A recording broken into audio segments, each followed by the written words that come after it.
السلام عليكم ورحمة الله وبركاته.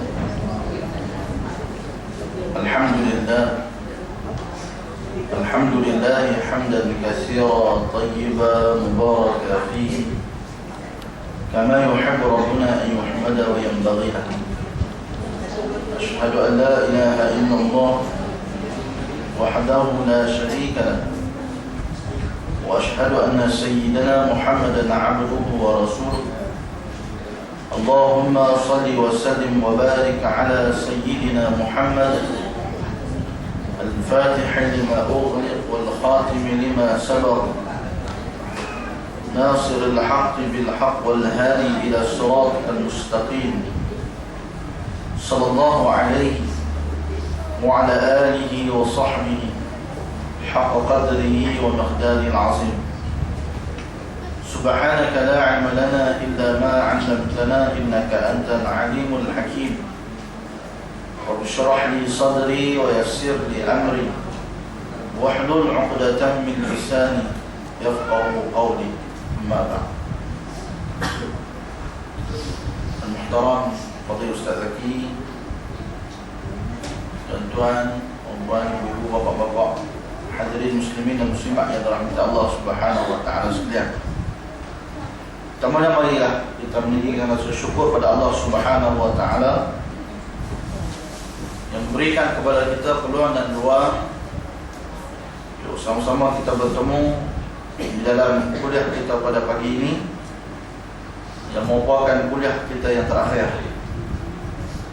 bagi tahun 2013. Ingat, hari ini dah 27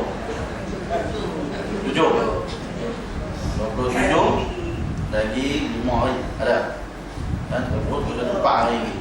4 hari lagi maka kita akan meninggalkan tahun 2013. Tinggallah ia sebagai suatu kenangan. Yang pastinya 2013 meninggalkan kenangan yang indah bagi mereka yang baru berkahwin.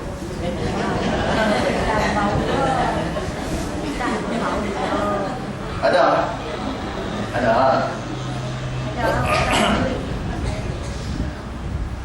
Jadi alhamdulillah kita dapat bertemu pada pagi ini. Kita akan dapat, kita insyaAllah kita akan sambung balik pembacaan kita daripada kitab Bahrul Mazi ini. Dan kita, bagaimana yang disebut oleh Ustaz Zaki sebentar tadi, bahawa kita dah masuk ke bab membicarakan tentang neraka, abwab sifatun nar, berkaitan dengan sifat-sifat neraka. Dan insyaAllah pada hari ini kita akan sambung balik dengan tajuk kita yang baru, iaitu bab ma jaa fi sifati qa'ri jahannam. Lain sekali kita baca bab tentang sifat neraka, di mana neraka setiap hari berdoa kepada Allah Subhanahu wa taala, menyeru, mana ada janji-janjimu wahai Tuhan kepada aku, Ittini bima wa'adtani, datangkan kepada aku apa yang telah kau janjikan kepada aku, sebab aku dah sediakan dah semua benda yang aku sediakan di dalam neraka. Rantai aku, azab siksa, ayak nanau dan sebagainya, yang mana setiap hari disebut oleh neraka. Dan Allah Subhanahu wa taala menjanjikan kepada neraka ni, likulli laka kullu musyrikin, aku akan bagi kepada kamu wahai neraka setiap orang-orang yang syirik kepada Allah, baik lelaki baik perempuan, wa khabithin wa khabisatin, orang-orang yang khabith, yang keji, nafsu mereka keji, nafsu mereka buruk. Di dunia tidak mereka indahkan nafsu mereka. Orang yang khabith, orang yang keji, laki dan perempuan. Dan setiap orang jabbar, orang-orang yang takabur, orang yang besar diri, yang tidak beriman kepada hari kiamat. Dan neraka pun mengatakan bahawa qad raditu, aku redha dengan apa yang telah kau tetapkan. Jadi hari ini insya-Allah kita akan masuk pada tajuk yang baru, iaitu bab ma jaa fi sifati qa'di jahannam. Iaitu bab yang telah datang ia pada menyatakan hadis yang mengkhabarkan tentang rupa dasar neraka jahannam. Kita dah sebut qa', maknanya adalah dasar. Dasar dalamnya neraka jahannam ini. Bismillahirrahmanirrahim. Ketahuilah kiranya ya saudaraku, pangkat neraka itu ataupun dasar neraka itu apa dia? Ia adalah akhir perhentian dalamnya. Maka sangatlah dalamnya dasar neraka itu, sebagaimana kita dengar daripada khabar Nabi kita seperti yang tersebut di dalam hadis yang dikeluarkan oleh Abu Isa At-Tirmidzi dengan katanya, Anil Hasan qala Utbah ibn Ghazwan ala mimbarina hadha, yani mimbar al-Basrah, عن النبي صلى الله عليه وسلم قال إن صخرة عظيمة لتلقى من شفير جهنم فتهوي فيها 70 عاما وما تفضي إلى قرارها. Diriwayatkan daripada Sayyidina Al-Hasan, katanya telah berkata seorang sahabat bagi Nabi SAW, iaitulah namanya Sayyidina Utbah bin Ghazwan. Ia telah berkhutbah di atas mimbar kami, iaitu mimbar di negeri Basrah. Dia meriwayatkan hadisnya daripada Nabi SAW. Sabdanya, kata Nabi SAW dalam nak cerita kepada kita tentang dasar kedalaman api neraka itu. Kata Nabi SAW bersabda bahwasanya batu besar, ada satu batu besar dicampakkan daripada tepi neraka jahanam. Ada satu batu yang besar. Bila batu besar ni tuan-tuan, kita tumpang dalam telaga, benda yang berat, benda yang besar, sudah tentu kelajuannya tidak sama dengan benda yang kecil. Kalau kita balik bola pingpong meringan, balik tak nak sampai, mengambil masa yang lama. Berbeza kalau dengan kita ambil batu besar, ambil bata, topang ke dalam telaga, dia ambil masa yang lebih cepat, lebih singkat. Baik, Nabi sebut ni ada satu batu besar yang dicampak daripada tepi neraka jahanam, maka jatuh ia ke dalamnya 70 tahun, tiada sampai ia kepada dasarnya. Allahu Akbar. Batu yang sangat besar dicampak daripada tepi api neraka, jatuhnya, maknanya laju batu tu jatuh, tak tahu lah macam mana, berapa ratus kilometer sejam, kau ribu kau, Allahu A'lam. Kan? Betapa lajunya, betapa berat, lagi berat batu tersebut, maka bila dia jatuh, dia akan lebih laju. Dan Nabi SAW kata, dicampakkan batu tersebut yang besar daripada tepi api neraka, tak sampai ke dasarnya, walaupun sudah 70 tahun jatuh, ataupun dicampakkan selama 70 tahun, masih lagi tidak sampai kepada dasar api neraka tersebut. Allahu Akbar. Bayangkan orang yang dicampakkan ke dalam api neraka, ada harapan tak nak keluar lari daripada neraka? Kerana topang dalam telaga, barangkali kita boleh rabat-rabat juga. Kalau kena topang dalam telaga buta, dia orang pergi telaga buta, tak ada yang apa nama, geng tim Nur tu kan, geng Piramli tu, saya tahu tu, tak tengok kan? Apa nak coba kan? Memang pergi kan? Kalau yang tu kita boleh juga duk rabat-rabat. Bayangkan bagaimana dalamnya neraka ini dicampakkan batu yang besar 70 tahun. Tak sampai-sampai lagi. Tambahlah nak pergi rabat nak keluar, pakai darah. Maknanya siapa yang masuk neraka, peluang dia nak keluar daripada neraka dengan cara nak melarikan diri daripada neraka, dah lah. Kalau asrama boleh lagi depan nak lari tengah malam. Mana budak-budak kan? Boleh banyak pagak lagi. Kalau penjara pun boleh lari lagi. Lokap pun boleh lari lagi. Main neraka dah lah. Ingat, main duduklah neraka, duduklah kamu selama-lamanya dalam neraka. Melainkan dikeluarkan oleh Allah Subhanahu Wa Taala, barulah kita boleh keluar daripada api neraka tersebut. Kalau kita dengar daripada kedalaman api neraka ini, kedalaman neraka tersebut, sudah pasti kita merasakan bahawa tak mungkin kita boleh lari. Tak mungkin boleh lari dah. Kan? Tak boleh lari lagi. Takkan boleh lari dah. Baik. Maka Nabi SAW kata 70 tahun jatuh tidak sampai kepada dasarnya. Maka alangkah dalamnya neraka Jahannam itu. Tidaklah dapat dengan sukat kerana deras terbang batu besar itu. Tidaklah dapat dengan sukat. Maknanya tak boleh nak kira. Dalam dia macam mana tak boleh nak kira. Berapa meter agak-agak Azan, tak boleh nak kira. Meter pun habis meter. Kan? Habis meter. Nak kira dalam ni habis meter. Kerana deras terbang batu besar itu. Kerana nak kira pun tak boleh. Pasal batu tu turun sangat-sangat laju. Batu yang besar tu turun dengan begitu laju sekali. Turun ke dalam neraka itu tentulah lebih deras terbangnya daripada batu kecil. Ni dia kata. Kalau turunnya pun laju besar 70 ton pun tak sampai. Bezalah kalau dengan kita balik batu yang kecil lagi dalam.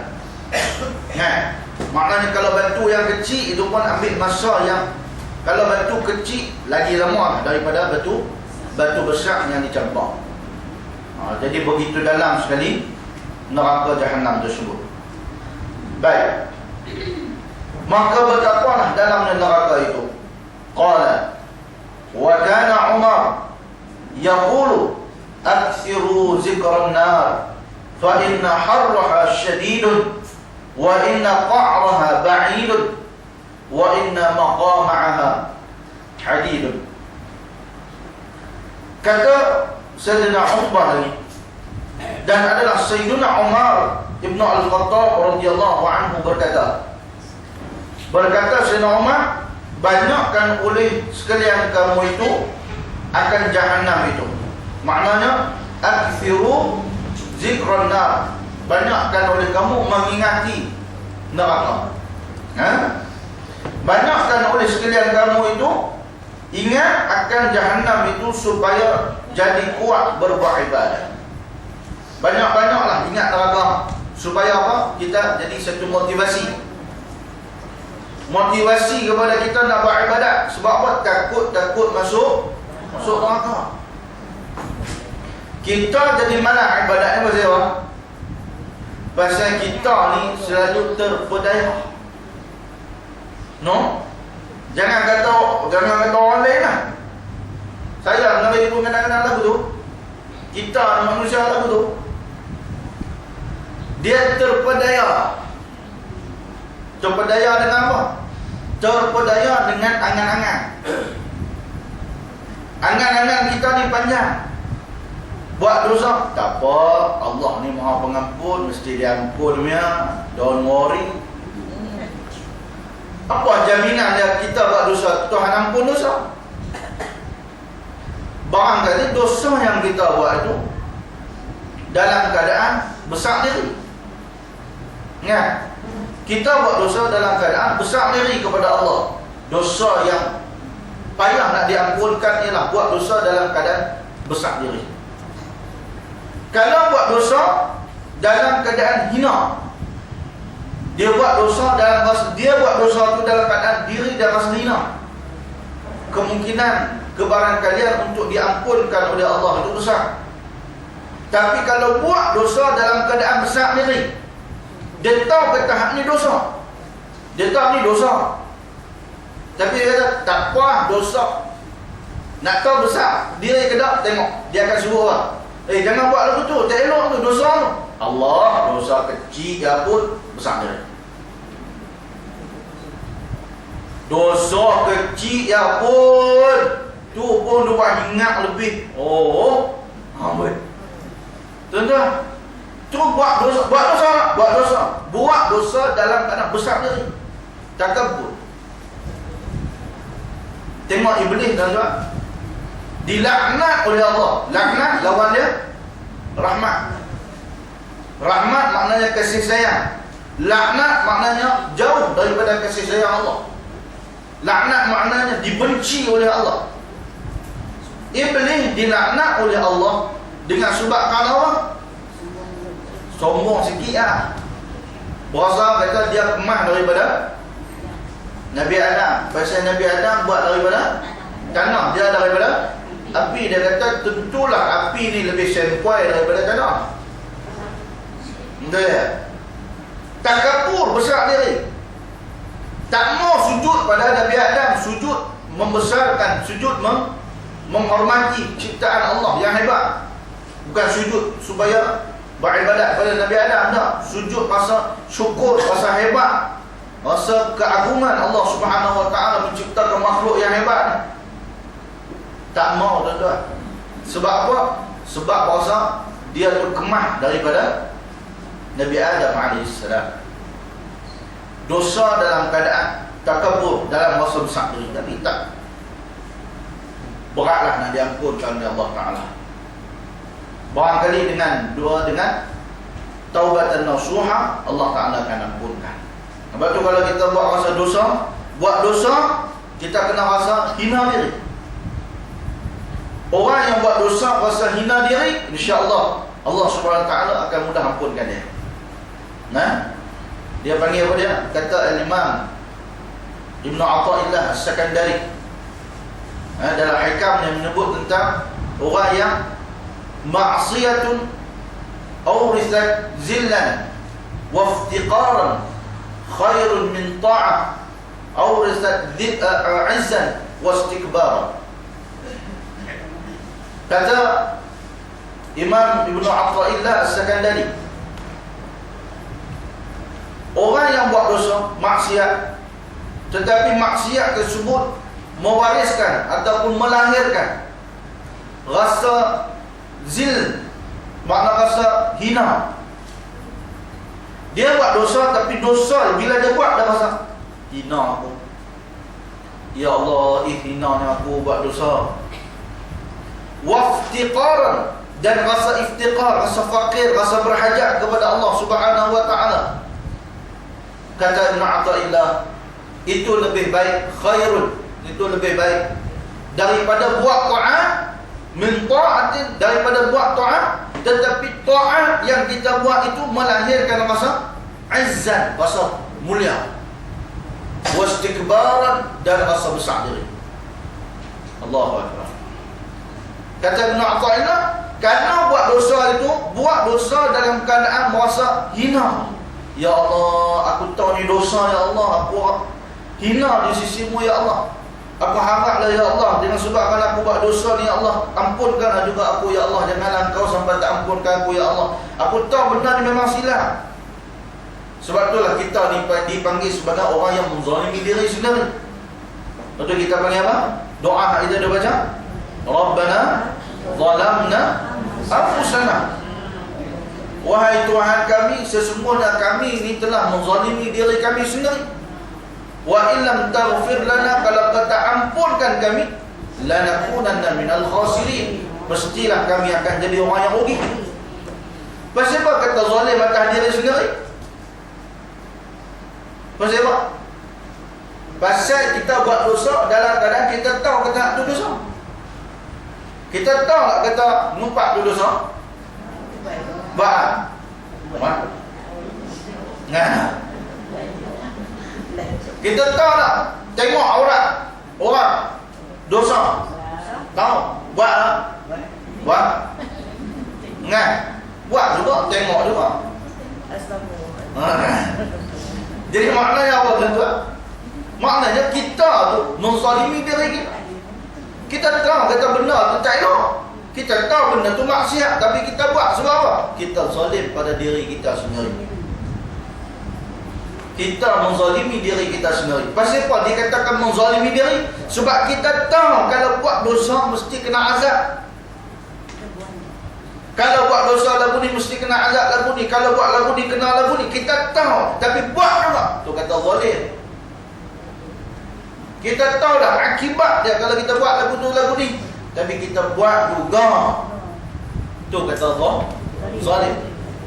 Jadi bila kita buat maksiat, dalam rasa kemaksiatan yang kita buat tu, kita rasa kita hina, kita rasa kita ni sangat mengharapkan keampunan daripada Allah. Kata Imam bin Athaillah, dia kata tu lebih baik daripada kita buat amal ibadat tapi kita dok rasa kata kita kemah. Kita dok rasa kata kita sempoi. Tak apa, Tuhan ampunlah. Inilah kita tuan-tuan terpedaya. Kita sesuatu tengok orang lain. Kita terpedaya dengan diri kita sendiri, dengan angan-angan yang panjang. No?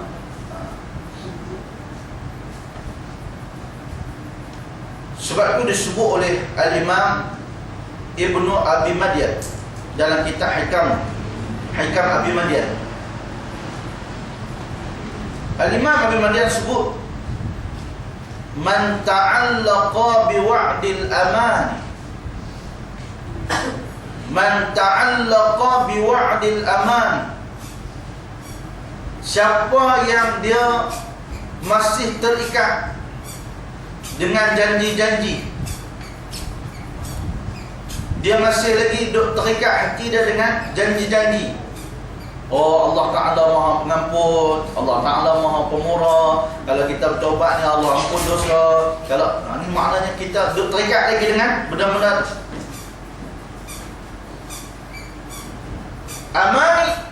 amani maknanya ialah angan-angan, duk perangan. Lam yufariq at-tawani, lam yufariq, dia tidak akan berpisah daripada at-tawani, melengah-lengah. Kita ni, hak kita ni yang jadi macam tak apa nak semangat nak buat ibadat. Kita ni rasa macam tak pualah, nanti dulu kot, tak puas kot, tunggu pencen baru nak ambil, tak puas kot, nantilah nak ambil lepas pencen ni kan tak ada kerja apa. Apa kita qada. Kan? Nantilah. Duk nanti ni. Pasal apa jadi penyakit nanti ni? Pasal apa? Disebut oleh Imam Abi Madyan tadi, man ta'allaqa bi'adil aman, siapa yang masih duk terikat diri dia dengan janji-janji dan juga duk panjang angan-angan, sentiasa duk berangan, oh tak apa Tuhan ampun nanti apa kita ni ahli syurga, main mengaji lah, takkan tak masuk syurga ikut. Jadi main mengaji lah ni, kawan kita duk tidur lena, tak main mengaji, tak dia lagi teruk bah. Dia confirm neraka, kalau aku neraka pun saya pun esok aku buat muka sebek sedikit, tak kira Tuhan ampun lah dosa. Angan-angan. Dia orang rasa kalau buat muka sebek Tuhan ampun pun. Tu rasa gitu. Lam yufariq tawani, dia itu tidak akan berpisah daripada tawani. Maknanya ialah melengah-lengahkan.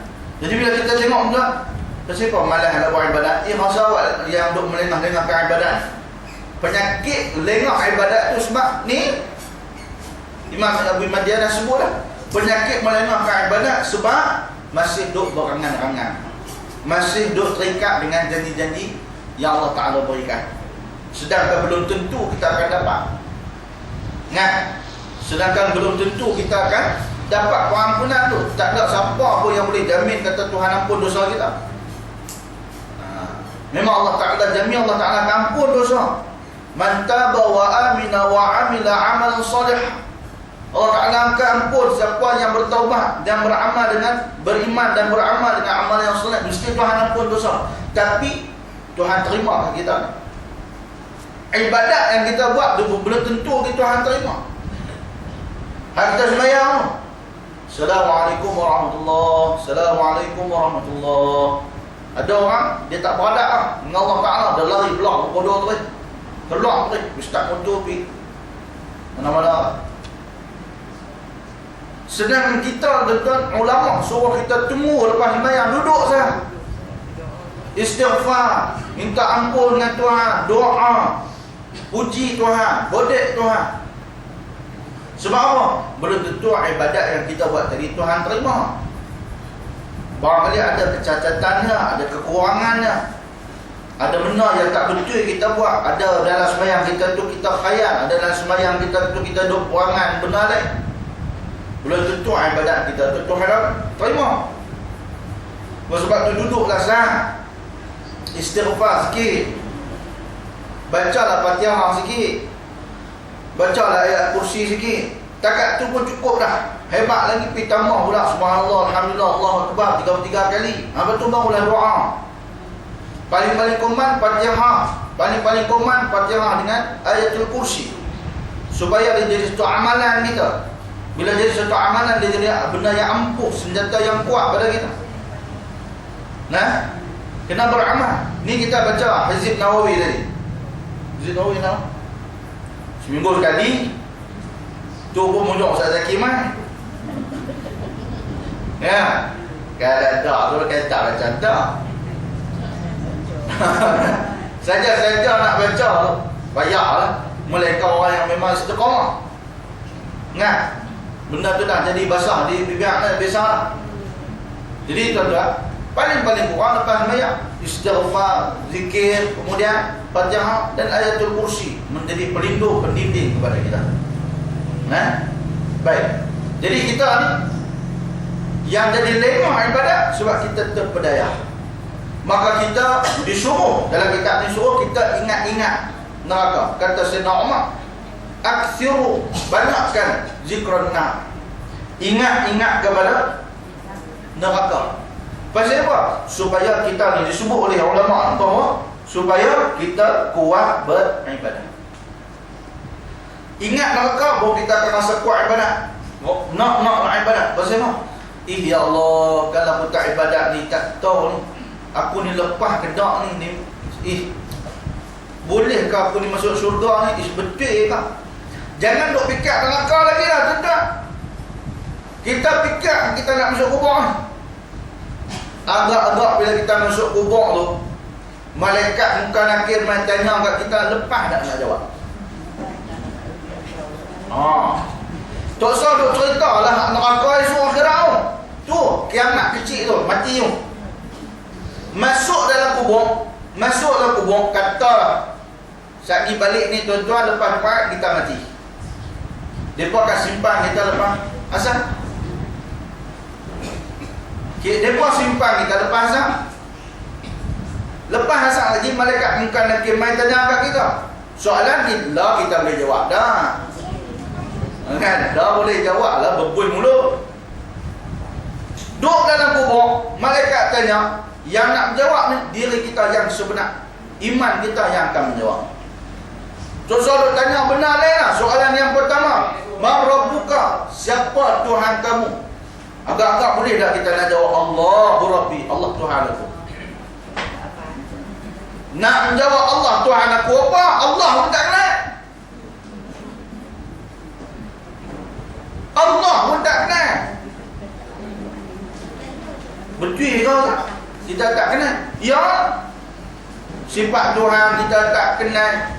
Sifat yang tak patut ada pada Tuhan, sifat yang mustahil pun kita tak tahu. Tanya sifat harus pada Tuhan pun kita tak tahu. Lah, benar basic pun tak boleh nak jawab. Macam mana kita boleh yakin kata kita boleh jawab soalan dalam kubur? Nampak? Ush, dia kau usah kata orang, kalau aku mati petang ni mampu.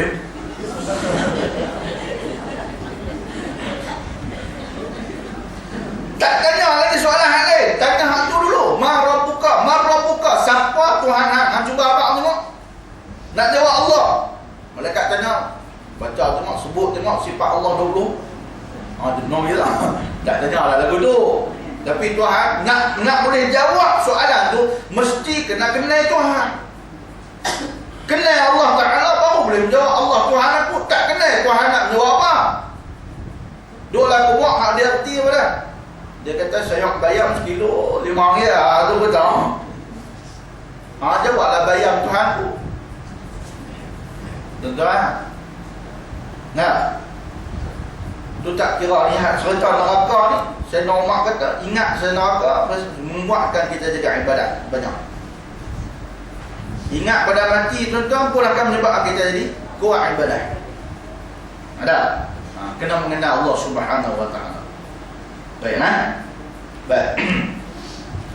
Maka kata Sayyidina Umar, banyakkan boleh sekalian kamu ingat akan Jahannam itu supaya jadi kuat beribadat, supaya kita jadi kuat buat ibadat. Jadi ayat motivasi ya, motivasi untuk kita kuat ibadat ialah kita ingat kalau kita tak kuat ibadat, kita akan dimasukkan dalam neraka macam mana keadaan kita. Maka bahawasanya panasnya itu sehabis-habis panas. Fa inna harraha syadid. Sesungguhnya panas neraka itu sangat-sangat panas. Bersangatan panas api neraka tersebut. Dan bahwasanya wa inna qa'raha ba'idun, dan bahwasanya dasarnya sangat-sangat dalam. Dalam neraka. Dan bahwasanya wa inna maqami'aha, cemeti-cemetinya, tempat pemukulnya, barang pemukulnya ialah daripada besi. Tuan-tuan, budak-budak duduk asrama kena tibai dengan saya pun tuan-tuan, fobia tengok saya bawa otak. Bawa otak tu dia peding belah mampu dah usah tarik mai, ya Allah mampu dah. Bawa otak pun dia pening dah tuan-tuan. Bayanglah cemeti dia api neraka ni besi panas. No. Besi panas ni tuan-tuan, bukan besi biasa-biasa ni. Bukan besi katil. Besi katil buka asrama anak-anak hitam tu dia lompat tu luruh katil tu. Tu kata kalau kita ni lagi hebat pada besi. Besi pun takut dia mana ni. Katil tu kalau dia bercakap tu, Allahu Akbar, dia berzikir kepada Allah Taala, dia tengok masa luruh. Budak-budak kita ni. Tuan-tuan, duduklah di neraka, cemeti dia, alat pemukul dia ialah besi. Bagi mereka-mereka yang kufur kepada Allah Subhanahu wa taala. Dan ada satu hadis dalam kitab Targhib wa Tarhib, katanya an Abi Hurairah qala kunna 'inda an-nabi sallallahu alaihi wasallam fa sami'na wajbah. فقال النبي صلى الله عليه وسلم أتدرون ما هذا؟ قلنا الله ورسوله أعلم. قال هذا حجر أرسله الله في جهنم منذ 70 خريفا فالآن حين انتهى إلى قعرها. Diriwayatkan daripada seorang sahabat bagi Nabi sallallahu alaihi wasallam, namanya Sayyidina Abu Hurairah radhiyallahu anhu. Siapa dia nama Sayyidina Abu Hurairah? Abdul Rahman bin Auf jutawan. Abdul Rahman bin Sakhar Ad-Dusi. Abdul Rahman bin Sakhar. Orang Arab ni tuan-tuan, nama dia pun berbeza dengan nama panggilan. Macam untuk orang Nabi Muhammad. Nabi kita Muhammad bin Abdullah. Abdullah memang nama putih Abdullah.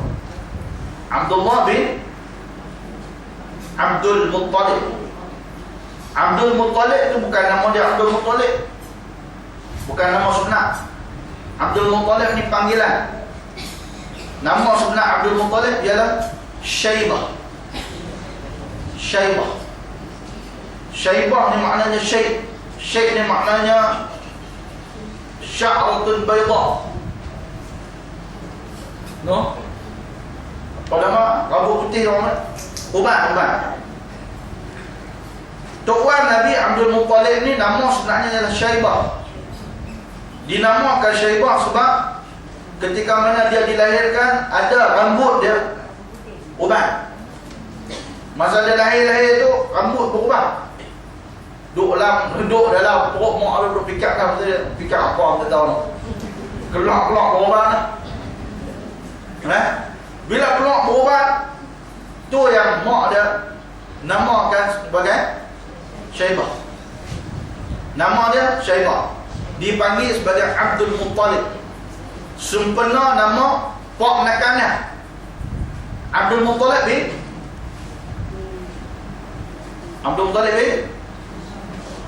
bin mana? Hashim bin Abdul Manaf. Baik. Hashim tu bukan nama dia Hashim.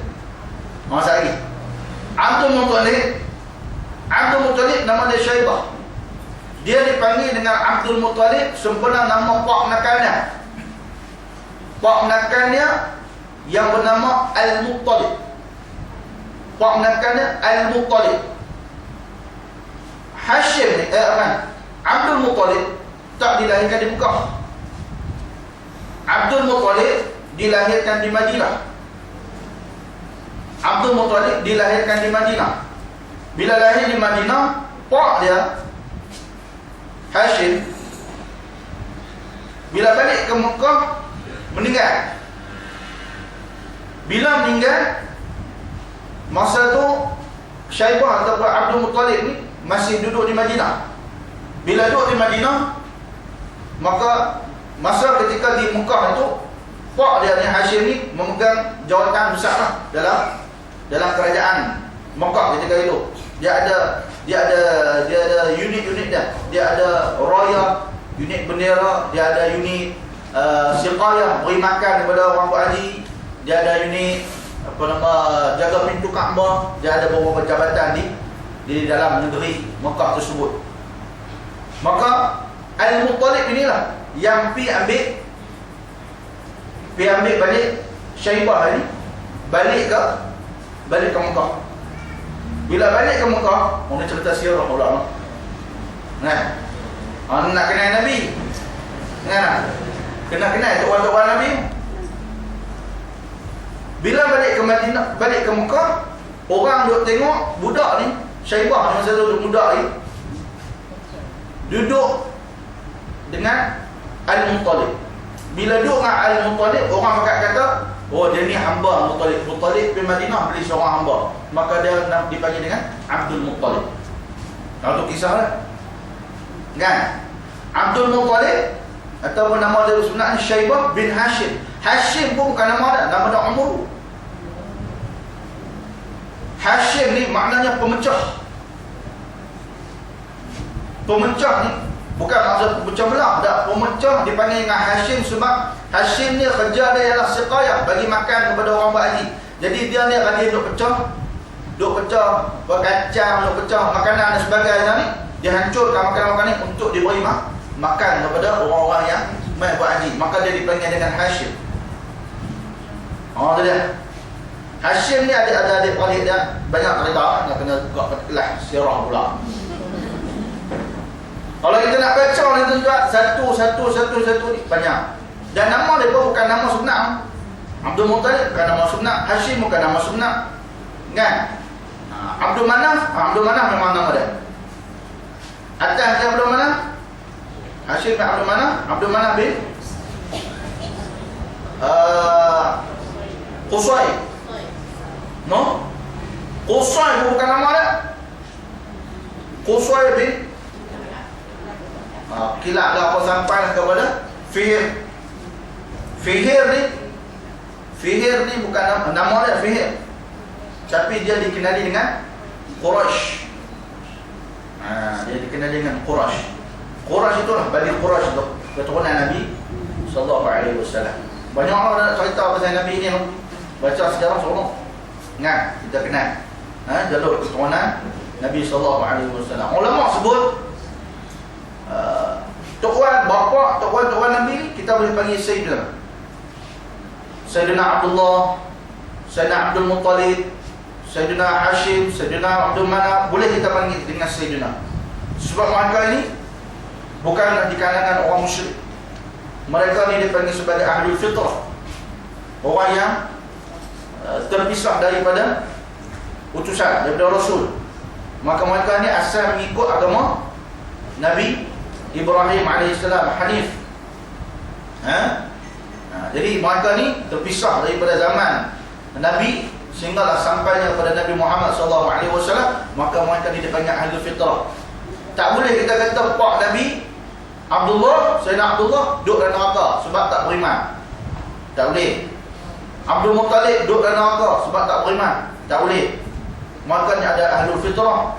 Maka ni terputus daripada utusan, daripada Nabi-Nabi, daripada Rasul. Maka mereka ni dipanggil ahlul fitrah. Baik.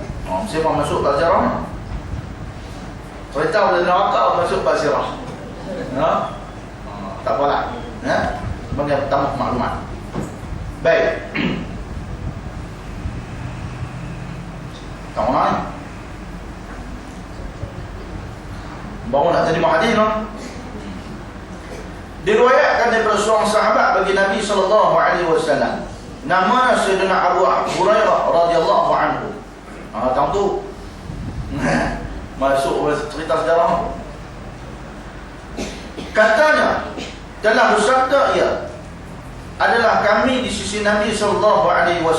Satu ketika kami duduk dengan Nabi.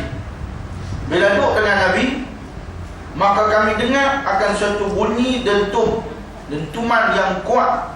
Duduk dengan Nabi, tiba-tiba dengar bunyi macam accident. Ingat, bunyi kuat. Boom. Oi, ini iklan bom lah. Ingat, apa nama? Power. Super Bowl kan? Super Bowl. Itulah yang apa nama? Iklan apa? Iklan sabun basuh baju. Ingat. Ini iklan sabun basuh baju lah. Bukan. Masa tu duduk dengan para sahabat, tiba-tiba dengar satu dentuman yang sangat kuat. Bila dengar dentuman yang kuat, semua sahabat jadi takut. Maka kata Nabi SAW, adakah kamu sekalian kamu akan apa ini? Hampa tahu tak? Benar apa bunyi derak dari itu? Tengok para sahabat tuan-tuan. Bila Nabi SAW tanya tuan-tuan, mereka ni tak mereka. Kita ni kuat mereka. Mereka dah merepek. Kita orang Melayu ni jago mereka, jago merepek. Aku tak boleh kata apa. Ingat, daripada sekecil karang sampai sebesar karang, merepek saja. Kita suka buat benda-benda yang unik-unik. Benda dia suka dia suka semua nama Melayu mereka. Ingat. Lepas tu bila orang kata kita bid'ah, kita marah. Orang kita orang Melayu ni terkenal dengan kuat mereka. Tapi mereka kita kalau dalam benda ibadat yang umum, yang baik, yang boleh diterima, tak ada masalah. Tapi kuat mereka. Itu memang kita. Ingat. Baik. Tengok sahabat, bila Nabi tanya, apa tahu tak bunyi apa tadi? Dia tak mereka. Bahkan dia jawab apa dia? Dia kata Allah dan Rasul yang lebih mengetahui. Ini sikap sahabat. Ini adab menuntut ilmu. Adab menuntut ilmu, iaitu memuliakan guru, mendahulukan guru. Itu adab menuntut ilmu. Dia kena mengaji adab menuntut ilmu ni kena mengaji juga. Baik, ni para sahabat dengan Nabi, dia tak jawab mereka. Dia kata Allah dan Rasul lebih mengetahui. Sabda Nabi SAW, kata Nabi, inilah satu batu yang diutus akan dia oleh Allah Ta'ala dalam neraka Jahannam semenjak 70 kharif. Kharif maknanya tahun. 70 tahun dulu ni barulah ni baru bunyi, baru masuk ke dalam neraka, ke dasar neraka tersebut. Baik. Maka sekarang waktu sampai ia ke dasar neraka tersebut. Meriwayatkan hadis ini oleh Imam Muslim. Baik. Masalah gunung daripada api neraka. Ada gunung dalam api neraka. Rupanya dalam neraka ni ada gunung. Maknanya kalau dalam neraka ada gunung, maknanya neraka ni bukan kecil. Nah, kita tak boleh bayang neraka ni macam penjara. Kita kena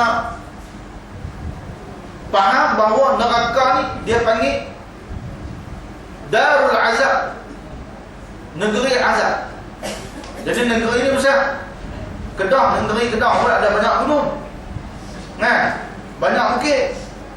Jadi kalau kita duk faham bahawa neraka ni macam pusat penjara, macam pusat serenti, maka kita nampak kecil. Tapi sebenarnya neraka ni sangat luas, sangat besar. Kita akan tengok. Dalamnya ada gunung. Semuanya dalam neraka itu ada gunung. Gunung boleh, gunung api yang tinggi, namanya ialah Sa'ud. No? Namanya ialah Sa'ud. Lagi pun nama anak Muhammad Sa'ud pula. Nama apa ni? Sa'ud. Ambil tak mana ni? Ada hadis. Kan? Kami bukan mereka Ustaz. Ada hadis dalam Bahru Mazi gitu. Kan? Apa tahu tak nama apa Sa'ud tu? Sa'ud. Tak tahu, saya ingat Sa'ud tu nama bukitnya, nama gunung. Hebat lah Ustaz. Gunung kan hebat. Iyalah gunung hebat, tapi Sa'ud tu nama gunung dalam api neraka.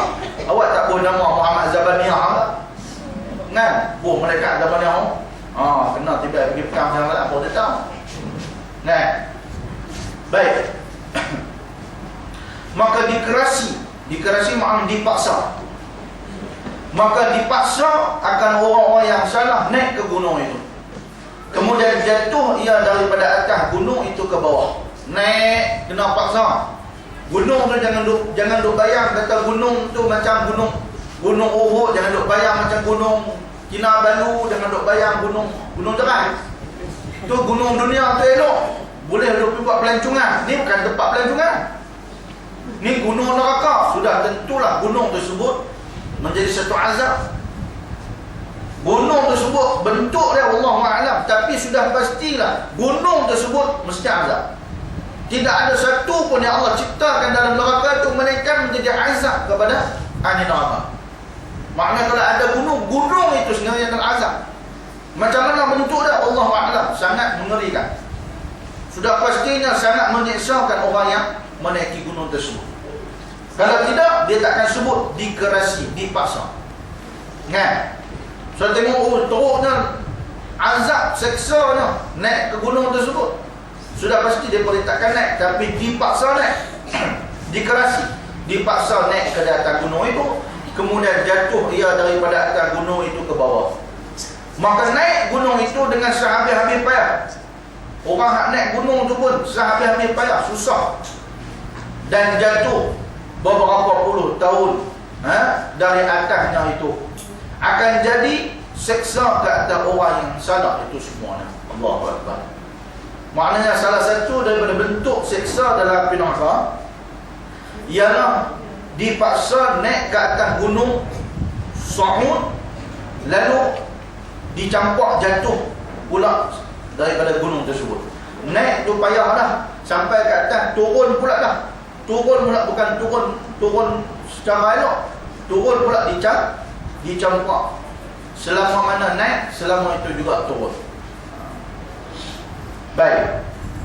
Maka telah datang khabar yang menyebutkan gunung itu seperti di dalam hadis yang dikeluarkan oleh Abu Isa At-Tirmidzi dengan katanya, an Abi Sa'id an Rasulullah sallallahu alaihi wasallam qala, as-su'ud jabalun min nar yatasa'adu fihi al-kafiru 70 kharifan wa yahwi bihi kadhalik.